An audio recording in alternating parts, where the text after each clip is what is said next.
देखिए भैया, 14 प्राणी संसार में ऐसे हैं जो जिंदा रहते हुए भी मरे के समान हैं। वो कौन कौन है? कौल, पहला शब्द। कौल कौन है? इष्ट पर विश्वास ना करके ओझा बाबाओं के आगे हाथ जोड़ के खड़े रहना, दिन रात भूत प्रेतों की उपासना करना। शास्त्र में इन्हें ही कौल मार्गी कहा गया है। कौल। दूसरा काम बस, कामासक्त, जो दिन रात काम के पीछे ही लगे रहते हैं। तीसरा शब्द है कृपण। कृपण माने कंजूस। कंजूस व्यक्ति को भी उसकी गिनती संसार में जीवित नहीं होती है, वो मरे के समान माना गया है, ये शास्त्र का मत है। चौथा शब्द है विमूढ़। विमूढ़ का मतलब मति से काम न करे, उल्टी सीधी जिसकी मति हो जाए, शास्त्र में वही विमूढ़ है।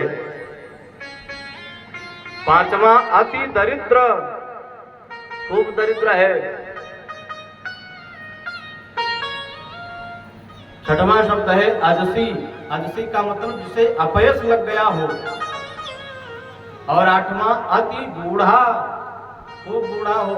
अच्छा, कोई मरणासन्न हो करके चरपैया पर पड़ा है, खाट पर पड़ा है, अब आप उसकी गिनती जिंदा में करो, ना जाने का वो साथ छोड़कर चला जाए। सदा रोगवश, रोगी, संतत क्रोधी, संतों पर क्रोध जताने वाला, विष्णु विरति, भगवान हरि से विमुख, श्रुति यानी वेद पुराणों का विरोध करने वाला, संतों का विरोध करने वाला, जो व्यक्ति सिर्फ अपने जीवन का ही भरण पोषण किया हो, तन पोषक। कुछ लोग सिर्फ अपने लिए ही कमाते हैं, स्वयं खाते हैं, अपने साज सज्जे में ही लगे रहते हैं, ना उन्हें परमार्थ से मतलब है, ना उन्हें परोपकार से मतलब है, ना उन्हें संयम सदाचार से मतलब है, ना तप और दान से मतलब है। वो तो यही सोचते हैं शायद मैं जो भी कर रहा हूँ सिर्फ अपने लिए कर रहा हूँ।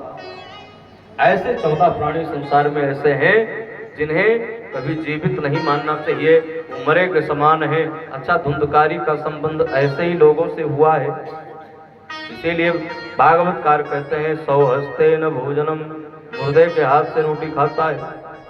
अब तो रोज शिकायतें आती हैं आत्मदेव जी के पास। आत्मदेव जी बेचारे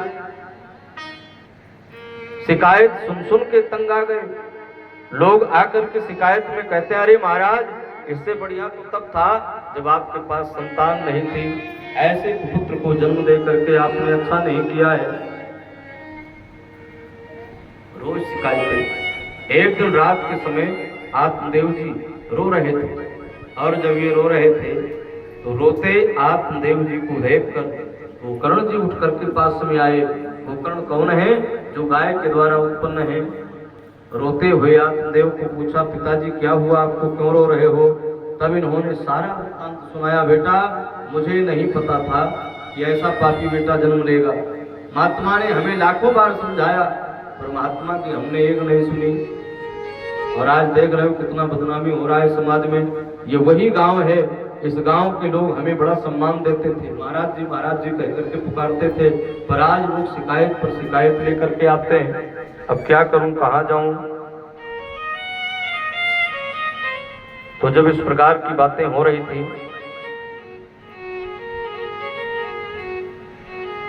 तब गोकर्ण जी ने कहा, पिताजी एक बात कहूं?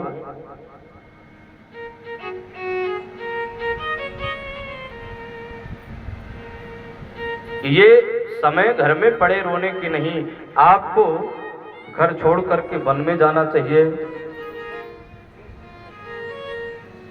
भगवत प्राप्ति के लिए प्रयास करना चाहिए। घर में पड़े पड़े रोने का कोई मतलब नहीं है।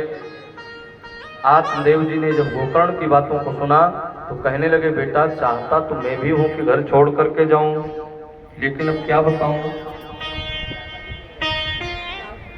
मैं सोचता हूं घर छोड़कर चला जाऊं तो मेरी अनुपस्थिति में, मेरे ना रहने पर मेरे परिवार का क्या होगा, मेरे बच्चों का क्या होगा, मेरी पत्नी का क्या होगा। देखिए ये हालात, ये स्थिति सिर्फ हमारी आपकी नहीं, ये प्रत्येक आत्मदेव की है। हम भी यही सोचते हैं, जब तक हम जिंदा हैं सोचते हैं परिवार का भरण पोषण हम पर निर्भर है, सब मेरे सहारे जी रहे हैं। अरे भैया हम तो कहते हैं बस एक बार दुनिया छोड़ करके तो जाओ, आपकी अनुपस्थिति में